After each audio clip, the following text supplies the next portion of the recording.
तो हमने अभी तक पढ़ा डिफरेंशिएशन और ये भी जाना कि डिफरेंशिएशन क्या होता है, यानी कि एप्लीकेशंस ऑफ डिफरेंशिएशन भी कर लिया है कि डिफरेंशिएशन चीज़ क्या है, कैसे उसका यूज़ किया जाता है। उसके बाद हमने इनडेफिनेट इंटीग्रेशन पढ़ा, डेफिनेट इंटीग्रेशन पढ़ा।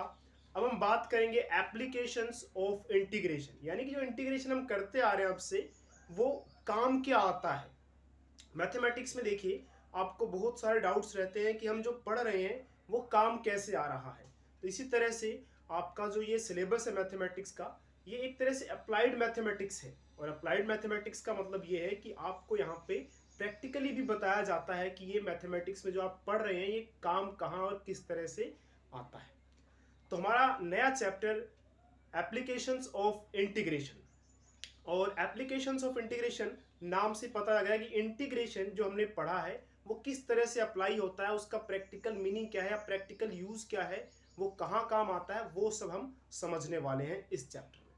तो एक क्वेश्चन करेंगे या यूं कह लीजिए क्वेश्चंस कर करके आपको इसके बारे में पूरा क्लैरिटी आती रहेगी। अलग से मैं ये थ्योरी नहीं समझाऊंगा कि हाँ एप्लीकेशंस ऑफ इंटीग्रेशन का मतलब क्या है।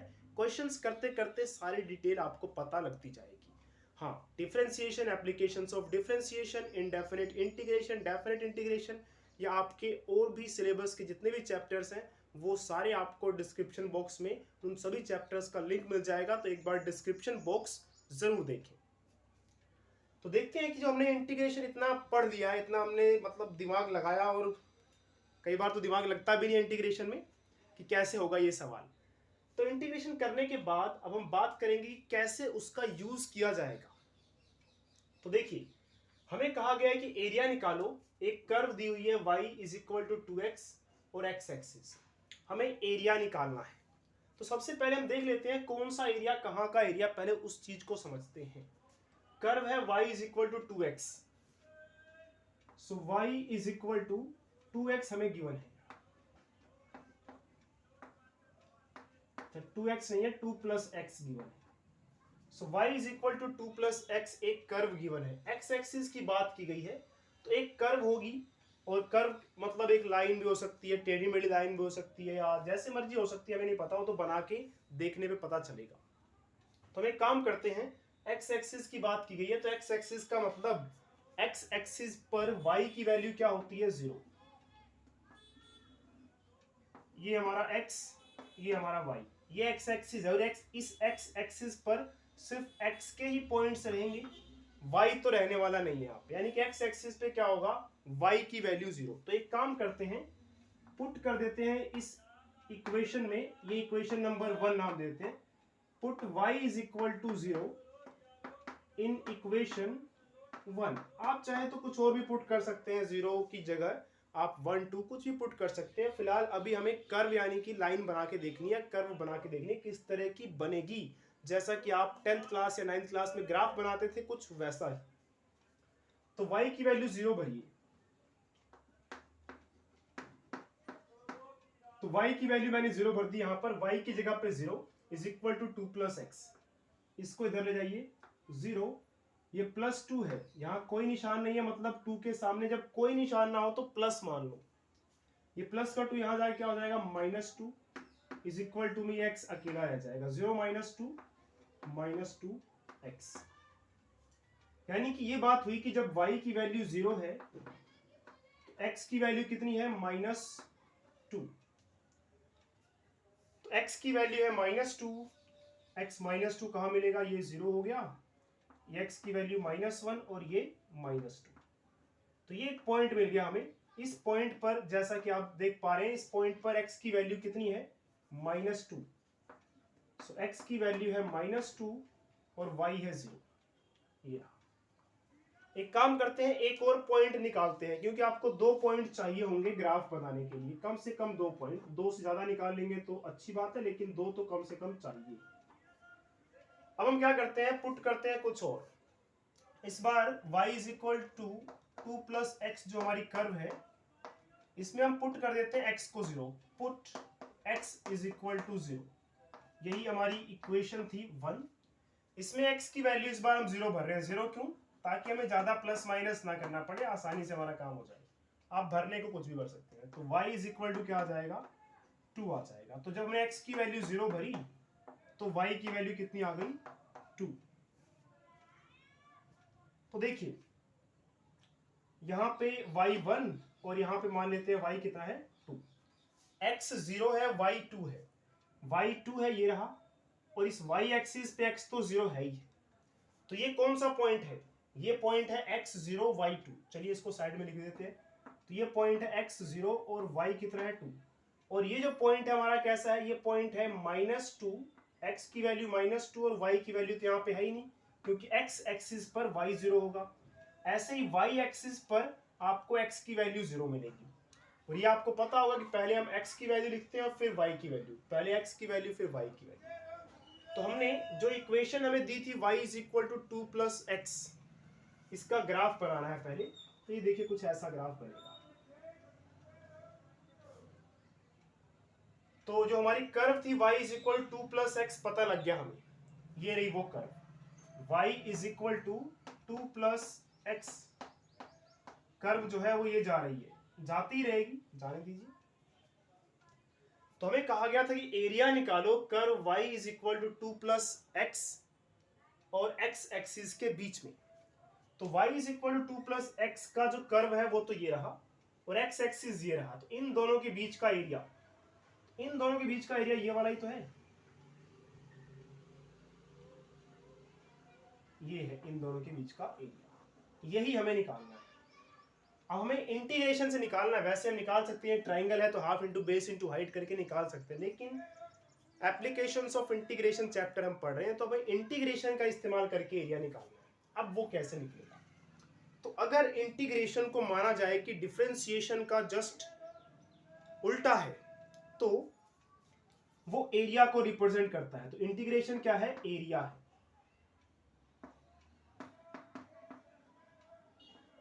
अच्छा, तो अब आप सोचेंगे जो हम इंटीग्रेशन कर रहे हैं उसका मतलब क्या है? एरिया। So integration = area.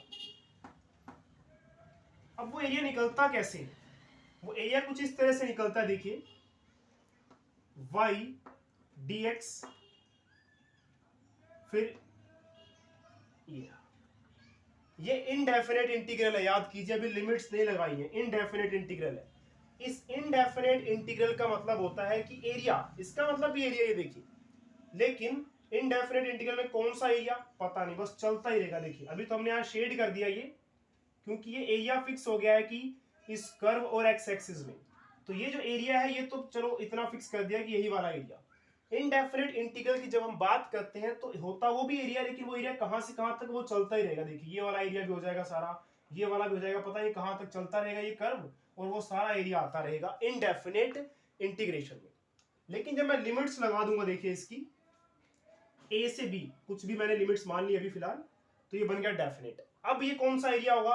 अब a से b के बीच वाला एरिया, यानी कि x की वैल्यू a से लेके x की वैल्यू b के बीच में जितना भी एरिया होगा उसी की बात करेंगे अब हम, ठीक है, डेफिनेट इंटीग्रल में। तो फिलहाल हमारा जो एरिया है उसमें देखिए x की वैल्यू कितनी है? -2, और ये वाली वैल्यू कितनी है? 0। -2 से लेकर 0 तक, x की वैल्यू कहां से लेकर कहां तक? -2 से लेकर 0 तक के बीच में जो एरिया है वही हमें चाहिए। तो आप इस क्वेश्चन में क्या करेंगे? x की वैल्यू कितनी लगा देंगे? -2 से लेके 0 तक, ठीक है। यहाँ पे dx है तो आपको x की लिमिट्स लगानी होगी। अच्छा, एरिया उल्टा भी हम कर सकते हैं, x लिख के यहाँ पे, पर यहाँ पे क्या आएगा फिर? dy, और जब dy आएगा तो लिमिट्स किसकी लगानी पड़ेगी? आपको y की लगानी पड़ेगी। तो अभी हम ज्यादा कंफ्यूज नहीं होंगे, अभी हम सिंपली x के हिसाब से चलते हैं, ठीक है। y वाले क्वेश्चंस भी हम बाद में करेंगे जहां पे y की लिमिट्स पुट करेंगे। तो अगर मैंने कहा डिफरेंशिएशन इंटीग्रेशन का उल्टा है तो वो एरिया को रिप्रेजेंट करता है। वो एरिया कैसे निकलता है? y dx, ठीक है। x dy भी होता है, लेकिन अभी हम y dx की बात करेंगे। और फिर ये इंटीग्रेशन का निशान, और लिमिट्स लगा दी हमने कि हमें एरिया कहां से कहां तक चाहिए? -2 से लेके 0 तक चाहिए। अगर यहाँ पे dx है तो लिमिट्स में आपको x की वैल्यू देखनी है कि x की वैल्यू कहां से लेके कहां तक? -2 से लेके 0 तक, x की वैल्यू -2, यहाँ पे 0, यहीं तक एरिया चाहिए हमें। अगर हमें यहाँ तक एरिया चाहिए होता, मान लीजिए x की x इज इक्वल टू 4 है, अगर हमें यहां तक एरिया चाहिए सारा, तो हम लिमिट्स क्या लगाते हैं, -2 से लेके 4 तक। ठीक है, तो इस तरह से आप इंटीग्रेशन का इस्तेमाल करके देखिए एरिया निकाल सकते हैं। तो अब हमारा क्वेश्चन जो था कि एरिया निकालो, वो हम इस तरह से निकाल लेंगे।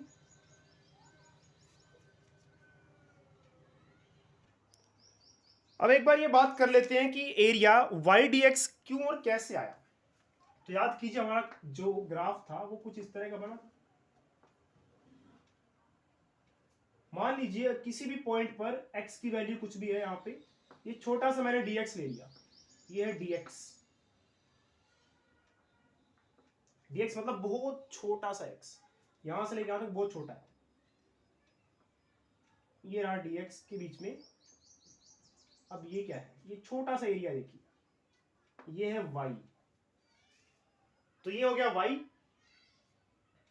y की वैल्यू देखिए, ये जो पॉइंट है, इस पॉइंट के हिसाब से y कितना होगा, y इतना होगा, और ये है dx। तो ये छोटा सा रेक्टेंगल बन गया कुछ ऐसा। इस रेक्टेंगल में ये हो गया dx और ये हो गई हमारी y की वैल्यू। मान लो यहां पे कोई एक पॉइंट है, तो इस पॉइंट का ये हो गया y और ये हो गया इसका dx। तो y इंटू dx, y ध्यान से देखिए, इस रेक्टेंगल की लेंथ मान लीजिए, और dx क्या इसकी ब्रेड्थ। तो y dx क्या हुआ, एरिया, इस छोटे से रेक्टेंगल का एरिया। मुझे यहां से लेके यहां तक एरिया चाहिए, तो मैं क्या करूंगा, ऐसे ही छोटे छोटे रेक्टेंगल्स को जोड़ दूंगा। ऐसे ये भी जोड़ दूंगा, ऐसे एक और छोटा रेक्टेंगल बना के फिर से जोड़ दूंगा, तो मुझे पूरा यहां से लेके यहां तक का एरिया मिल जाएगा। और उस जोड़ने को क्या कहते हैं, इंटीग्रेशन। इंटीग्रेशन मींस जोड़ना ही होता है। और फिर मैं लिमिट्स लगा दूंगा कि भाई मुझे चाहिए -2 से लेके x की वैल्यू -2 से लेके 0 तक। तो इस तरह से देखिए आ गया ना एरिया। चलिए तो अपना क्वेश्चन सॉल्व कर लेते हैं। सो जो एरिया हमें चाहिए वो कुछ इस तरह से है कि -2 से लेके 0, उसके बाद y dx, -2 से लेके 0, y की वैल्यू पुट कर दीजिए 2 + x dx।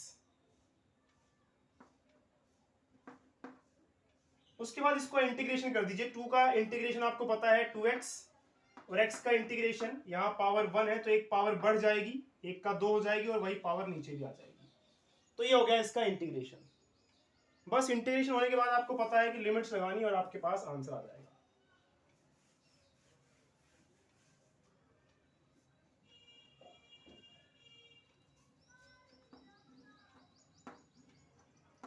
-2 से लेके 0। चलिए तो पहले 2 x की जगह पे 0 प्लस x की जगह पर 0 नीचे 2, ये हमने अपर लिमिट लगा दी, minus lower limit. Lower limit में क्या करेंगे आप, 2 x की जगह पर -2 प्लस फिर से यहां पे इस x की जगह पे -2 का स्क्वायर डिवाइड बाय 2। चलिए इसे सॉल्व कर देते हैं। 2 × 0 0, 0 की पावर 2 रहेगा, 0 रहेगा, और 0.2 मतलब पूरा कुल मिला के 0 बन जाएगा। ये 2 2 4, और ये वाला माइनस एज इट इज। जब भी माइनस की पावर 2 4 6 8 10 12 यानी कि 2 के टेबल वाली यानी कि इवन नंबर होती है तो माइनस हटा दीजिए, और 2 की पावर 2 है मतलब ये बन जाएगा 4, अपोन में क्या आ जाएगा, ये 2 एज इट इज। क्या ये दिख रहा है आपको? जी हाँ, आपको बिल्कुल साफ साफ दिख रहा है ये।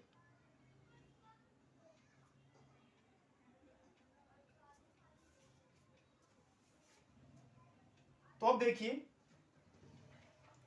हमारा आंसर कुछ इस तरह से हो जाएगा।